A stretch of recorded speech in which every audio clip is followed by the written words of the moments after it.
forecast, showers and thunderstorms today with strong southwesterly winds to 37 miles per hour. It's a numbers game, especially for the situation that we're in. We're coming off of a high water event here. The outdoors is not a hobby. It's not our passion. It is our way of life. We make the perfect cast, slow our breathing to execute a perfect shot, spend hours researching locations and techniques. Regardless of effort, we fail. This series is not about incredible bites or trophy animals. Our goal here at Day One Outdoors is to educate our viewers utilizing new technology to offer a different perspective. Watch as we research new areas, plan out the day, and adjust to changing conditions. If not for other experienced outdoorsmen teaching me along the way, I wouldn't have this life. I owe it to them to pass this knowledge along. I owe it to you. Join us here on Day One Outdoors, and let's learn how to become more successful in the field and on the water from day one.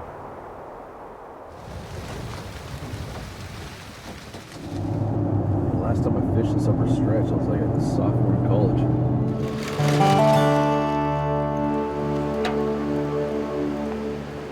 We just put the boat in here on the Siletz River, which is a coastal stream here in Oregon.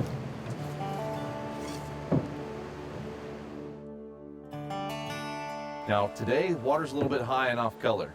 Most people would shy away from bobber techniques, might try to slow down to back trolling, diver and bait, or even plunking. But we're going to show how during any water condition, high water like what we're seeing here today, or even real low clear water, you can find success while steelhead fishing.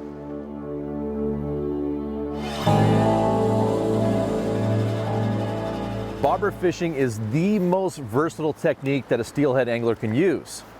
And the reason why is because you can fish every aspect of every hole.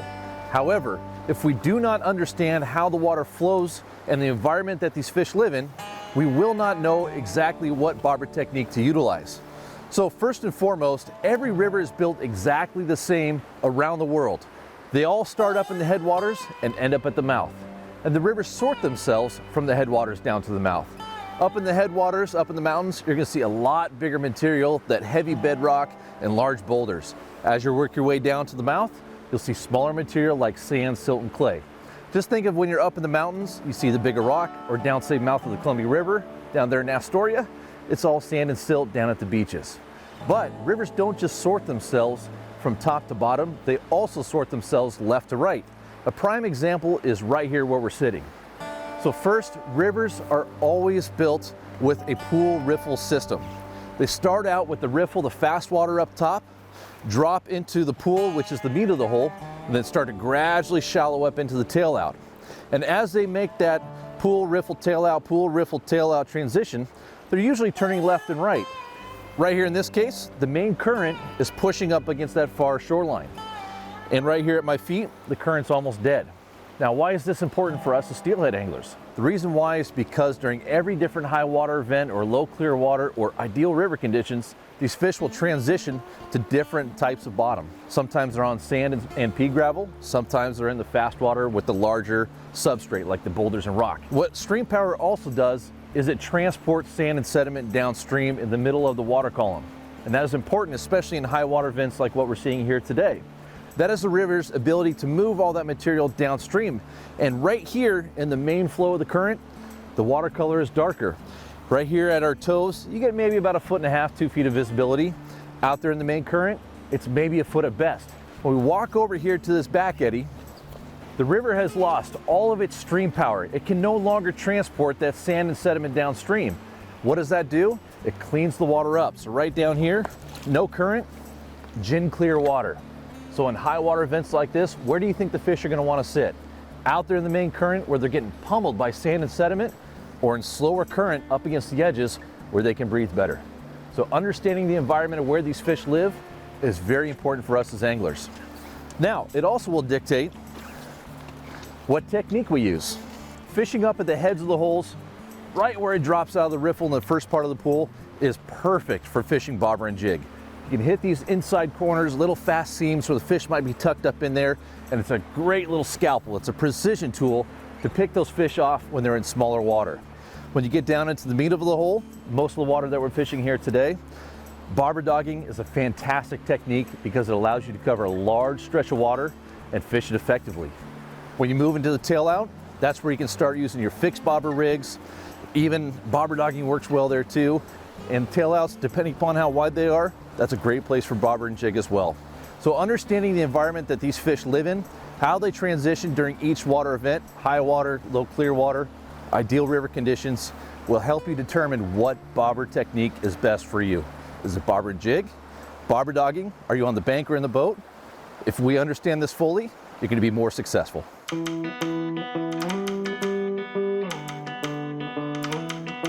So we're bobber dogging today, and I want to go over the gear that we have. I like to use a 9.5 to 10 foot rod. This is an 8 to 12, but I also like a 6 to 10 weight rod. It's nice to have a rod that can absorb the fish as we're fighting it. And then a 2,500 to 3,000 size spool. You don't need such a big reel when we're fishing braid because we're getting so much line on there. And this is a 40-pound Maxima 8 braid line, and we're using the fish field cut floats for bobber dogging. In most cases, we're gonna stick with this Dave's Tangle Free, these round weights. They just don't get hung up as much, and they move really nice down the river. Lead seems to hang up a lot more, and it's just a good system. I like to run about a 2.5 foot leader to a yarn ball, and this is 12-pound ultra green. Or you can use a fluorocarbon. I like the fluorocarbon too because it doesn't get all memoried up when you hook a fish and there's no stretch involved. With my yarn balls, I prefer a size 1 hook. The yarn ball's just got an egg loop, and then again another 1.5 to 2 foot leader. My bead rigs are tied with a standard egg loop. I like that because it holds that hook straight, okay? And then this is soft bead on here today, but hard beads work just the same. Just a couple fingers above, 2 to 3. And then all of my bead droppers I tie with what they call a Duncan loop. And these are, it's a loop that you can pre-tie all your rigs. And what's nice about it is you can adjust them and take them off. It's like a slip knot loop. And I can change these out very quickly after a snag and just get that nice and tight. So we're always having that double rig going, and I like the double rig. I think in most cases this helps with the bead. So that's it. The one last thing to this before you go, because we're fishing a sliding bobber, is we have to have a bobber stop. Get that bobber all the way to the tip. Now with a 9.5 to 10 foot rod, I like to start with that bobber stop between the first and second guide. Okay, and as the water drops, we can move it up to between the second and third to give us that ideal depth of that average of 6 foot of water. And that's pretty much it for our setup. Fishfield is your one-stop shop online for the gear you need here in the Pacific Northwest and beyond. From salmon and steelhead, saltwater, trout and kokanee, even crabbing. Visit fishfield.com today to place an order with no sales tax and have the gear you need shipped fast. Fishfield.com, we have what the Northwest outdoorsman needs. Every once in a while, a new lure comes along that catches every angler's attention. It could be because of all the irresistible colors and finishes, or the patented skip bead action. Or maybe it's the wide variety of sizes designed for salmon, trout, walleye, steelhead, mackinaw, and more. But just for the record, we know one thing for certain. We didn't design the maglip to catch fishermen. Yakima Bait Company.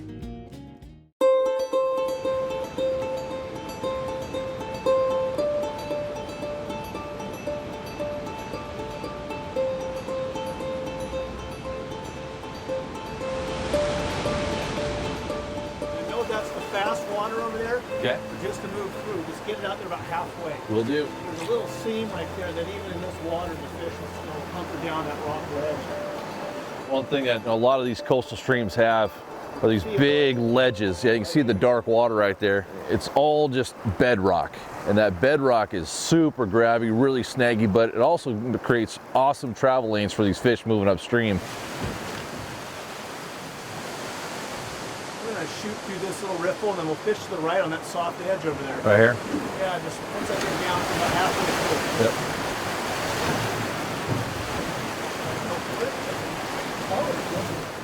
Getting better, yeah. You hit these softer spots, you can actually see down to the bottom pretty well, 2-3 foot. Fish on. Fish on. Oh yeah, splashing. Oh, that look fishing too. Sweet. Oh, broke off. Really? Broke everything. So we talked about those really nasty ledges. That's probably what happened right there, because you're not going to break 40-pound braided line that easy. I mean, drags back off and everything. Just when they get that line tight, cuts you off from one of those little ledges. Brutal. I couldn't tell what he was hooked on though. I don't know if it was the bead or the eggs yet.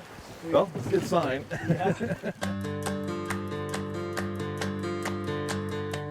We're going to motor down this next run. His tail out down here at higher flows, it can be pretty good. Guide talk. Next hole, man. Next hole. That's where we get them in this type of water. Next hole. Don't ever trust a guide. Wait on the guide. Trust your guide. We'll find out. What's that? Nothing. Oh. Might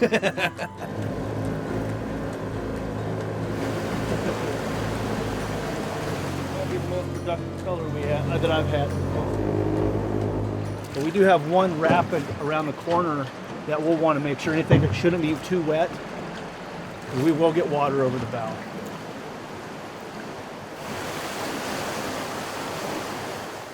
It looks real good even through here. Yeah. See, that's where that softer water is, where the fish will be traveling right now with this bigger flow. And these fish will be on this bottom end, and I'll hold, and we'll let that float go all the way through the bottom end of the hole. Oh, that looked fishy. Yep. Oh, look at that. Smolt on. Told you it looked fishy.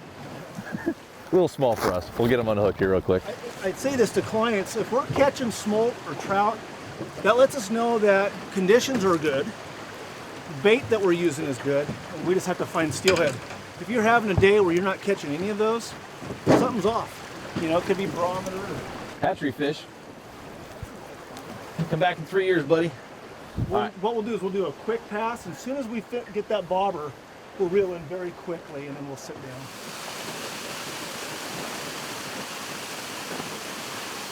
So Kyle was showing how to set this rig up for the bobber dogging, and one of the questions I get the most when I'm out there guiding is, how come the bead has to be, 2-3 inches above the hook? What are your thoughts on that? I actually questioned it a lot when I first started. Me too. I think it has to do with it going through the water with no weight to it and kind of having a little action. And I think that's why teamed with a fine wire hook is more important. And we don't snag as much. But it's funny because if we take that same bead and let it go to the bottom of the hook, top of the hook, we just don't get bit. And I think the big reason for 3 fingers or 2 fingers is that it's always getting in the corner of the mouth. I mean, This technique was developed on Alaska, where there was a lot of wild fish and catch and release, rainbows. Yep. And that hook is always corner of the mouth in most cases. You look at that 2-3 finger spacing. I get asked too all the time, why aren't we snagging them? I don't know how. I wish I could get that on camera, but however these fish are biting it, it's usually right in the corner, right in the top of the beak. Most of the hookups, you're going to see the hook outside in, but with the soft beads, I've noticed a lot more inside out hooks, especially if I've messed up on that glass bead where I tied it, where it was maybe a little closer to the hook. Sure. They'll take it in, that hook will find its place.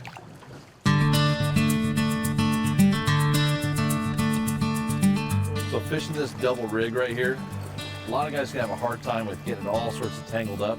Kyle, you want me just above this tree? Okay. So when you make your cast, you want to feather the line with your hand, and that will help straighten everything out when it hits the water. We'll show you here a couple more times. So when you make that cast, as soon as you get close to hitting the water, the bail open, just put your hand over top of the line and just slow all your gear down. It'll straighten out that bead and that yarny out there behind the bobber and helps prevent it from whipping around and getting tangled up. Right there. Little machine gun, half pounder. Double bead. On the double bead. Double bead. They like the big old bead. Oh, look at that. That is a beautiful looking fish. These cutthroat are pretty common here on the coastal streams. They're a fun little fish too. Keeps the bobber going down, keeps you interested. Not a steelhead, but those are always fun fish to catch down here. That one looked like he's had a long, tough road. He was all beat up on his back, looked like he had a little run-in with an osprey or an eagle. But if those smaller fish are biting a bead, a steelhead absolutely will bite one of those beads. Yep. We're gonna make another pass to this hole here right now, and just by changing up your bead color and your scent and your bait can make the difference between getting a fish and not. So what's great about running these little yarn balls is that one, they give you a little bit of flotation, and two, even if your eggs are starting to fall apart, you can just take some water-soluble scent and the yarn will actually absorb it and it will just leak out while we're making this pass. How far out, Kyle? 3/4 of the way. 3/4, perfect. Here we go. Good. Come on, Bobber, get down there. Hot bite, bro, hot bite. I am crushing little tiny smolt and cutthroat today, man. Oh, hot bite. Woo, man, we're on them today, boys. That's a big bead for a small fish. Our presentation's good. I mean, it does. I mean, we're fishing good is what it means. 3 years too early, buddy. 3 years too early. It's actually really promising for 3-4 years from now. That's really good to see. Both hatchery and wild fish coming out. Oh, quit teasing me. How many bobber downs is that today, dude? A lot. Oh, brutal. You just feel little trout bites. I think we're fishing well. We could tell by all the smolt bites we're getting that we're fishing colors that work. The size of bait and the presentation that's working today. We're just not finding as many steelhead as we'd like. Well, honestly, if we were to do this float completely over again, started over from scratch, fish that we spooked, super fast water and tail out. The fish that we lost, right off the edge, a tiny, tiny little spot up for super fast water. Those are all spots that all these other boats aren't hitting. And it also makes you think about where holes we could have probably put a little more effort in. Absolutely. You know, but you only get one good pass on those a lot of times. Even with the motor, yeah, you get one good chance.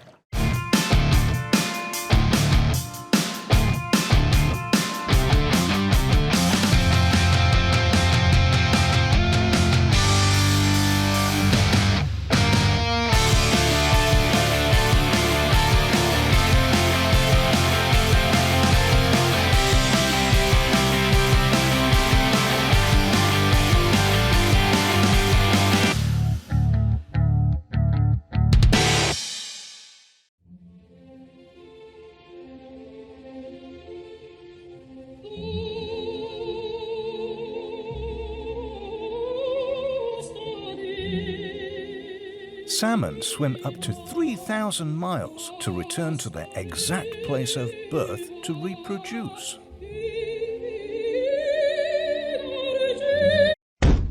Well, most of the time.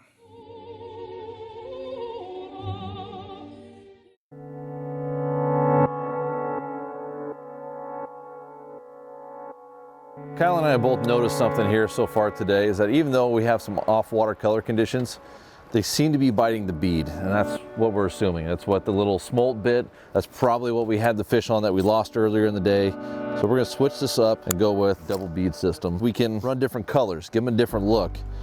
And I'll tell you what, the last year or two, I've paid more attention to color than I ever have in the past. I always say that color is number 3. You gotta be in the right location, you gotta be on top of the fish. If you're not, it doesn't matter what color bead you got down there, you're never gonna get them to bite. Number 2 is presentation. We'd figured that out. Bobber dogging is clearly the best way to go today in the high water conditions. So number 3 is color and scent. And color we're playing around with right now. We've got bit on the same color a couple times, so we're feeling good about it, but light conditions have changed. The water's clearing up. So we're gonna keep on switching stuff around, give these fish a different look, and since we are running a double rig, we can give them 2 colors. This is the one we've been getting bit on. Second color, that dead egg look right there, that one will really shine in this darker colored water.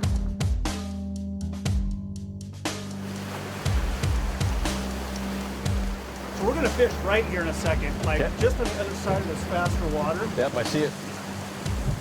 We talked about it a little bit earlier about boat control and the popularity of bobber dogging, and you know, just going through that little soft spot right there and where we lost the fish earlier on in the day, a couple holes up, just being able to allow the boat and the oarsman to maneuver how he needs to get through this white water has really changed the game. You can hit smaller spots, you can keep your gear fishing longer. When we were side drifting, you get one shot at it. And that's why most guys would fish those really long holes, and why power boats did better, because they can continue to hit those spots until they hit it the right way. Now we're covering the slot perfectly just by using our bobber, letting it be an indicator for where our gear is fishing through the slot, and it has drastically increased our success for winter steelhead. We're gonna fish that soft edge on the left side. Left side of the tongue? Yeah, but Okay. let me just shoot through just a touch. Going through the tongue. Even in this high water, Kyle, that's perfect walking speed water. You know, we always talk about that walking speed water that you're looking for. Nice, slow, soft spot for these fish to rest. I always like to say, if I was a fish and I was running a marathon, what path would I take upriver? Quickest, easiest path, and it's not dead And not current. uphill. When you're fishing this bobber dog technique, you do want to keep about 3 to 4 feet of slack below the bobber. It's completely different than the way we normally fish, say, bobber and jig.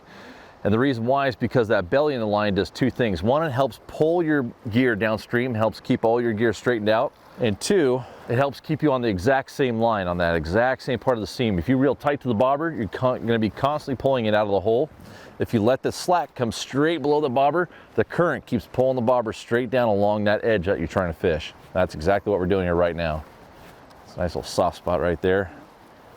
Bobbers are not strike indicators, in my opinion. Bobbers tell you what's going on with your gear down at depth. It tells you what type of bottom's down there. It tells you how deep the hole is, especially with bobber dogging.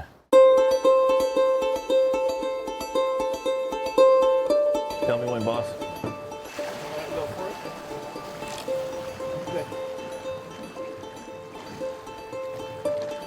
Good. Go get him, little buddy. Let's make up for that lost fish. That was a decent fish too. Wasn't huge, but that's where Big Nasty's gonna live, is underneath that timber.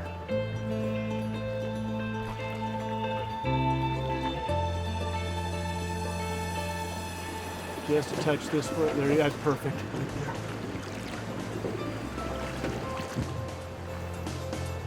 Right about there, Kyle, reel up. Okay. There he is.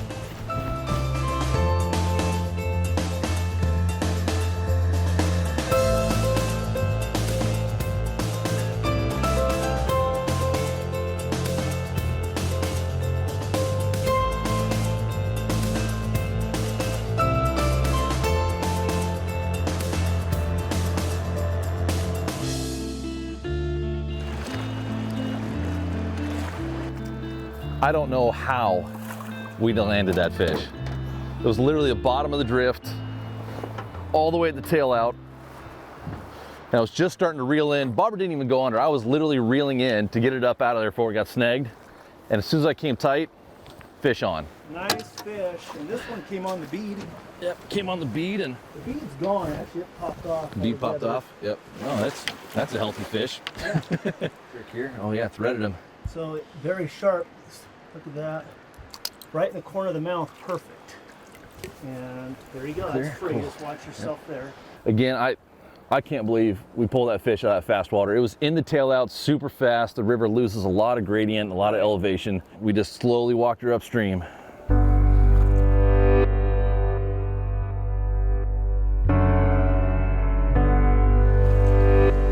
Here she goes.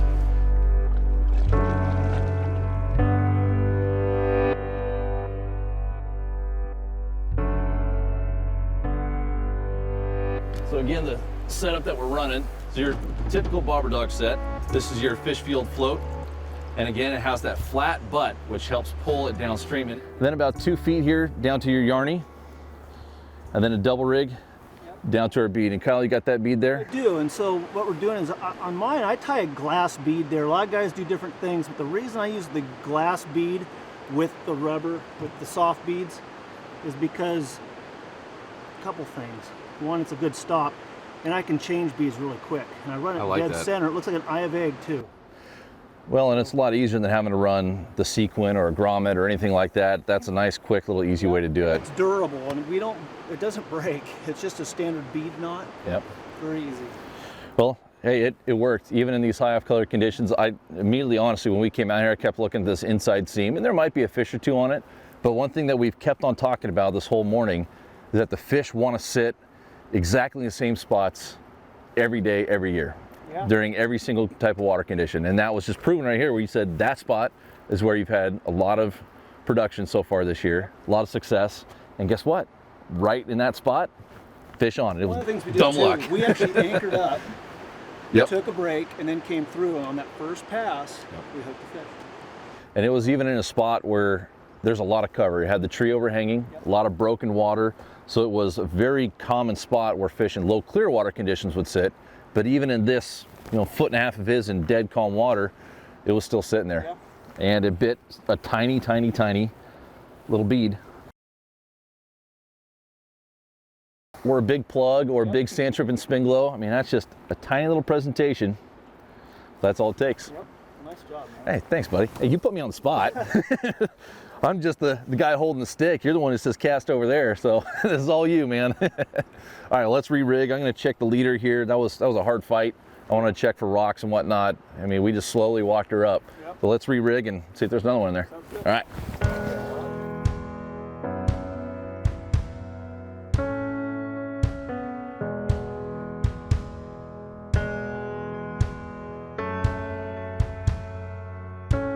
Long day, but a fun day.